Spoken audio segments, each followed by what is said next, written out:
ब्रह्ममुरारिसुरार्चितलिङ्गं निर्मलभासितशोभितलिङ्गम् जन्मज दुःखविनाशकलिङ्गं तत्प्रणमामि सदा शिवलिङ्गम् देवमुनिप्रवरार्चितलिङ्गं कामदहनकरुणाकरलिङ्गं रावणदर्पविनाशकलिङ्गं तत्प्रणमामि सदा शिवलिङ्गम् सर्वसुगन्धसुलेपितलिङ्गं बुद्धिविवर्धनकारणलिङ्गम्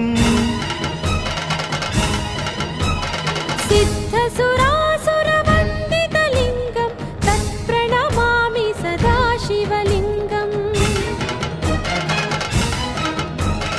कनकमहामणिभूषितलिङ्गं फणिपतिवेष्टितशोभितलिङ्गं दक्षसुयज्ञविनाशनलिङ्गं तत्प्रणमामि सदा शिवलिङ्गम्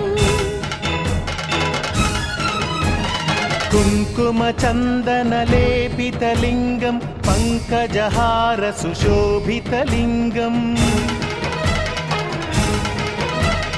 सञ्चितपापविनाशनलिङ्गं तत्प्रणमामि सदा शिवलिङ्गम् देवगणार्चितसेवितलिङ्गं भावैर्भक्तिभिरेव च लिङ्गं दिनकरकोटिप्रभाकरलिङ्गं तत्प्रणमामि सदा शिवलिङ्गम्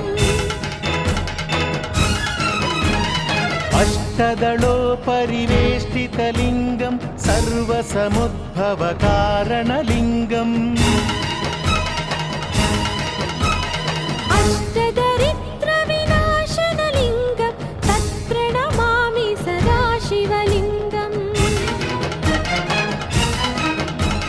सुरगुरुसुरवरपूजितलिङ्गं सुरवनपुष्पसदार्चितलिङ्गं परमपदं परमात्मकलिङ्गं तत्प्रणमामि सदा शिवलिङ्गम् लिङ्गाष्टकमिदं पुण्यं यः पठेच्छिव सन्निधौ शिवलोकमवाप्नोति शिवेन सह मोदते।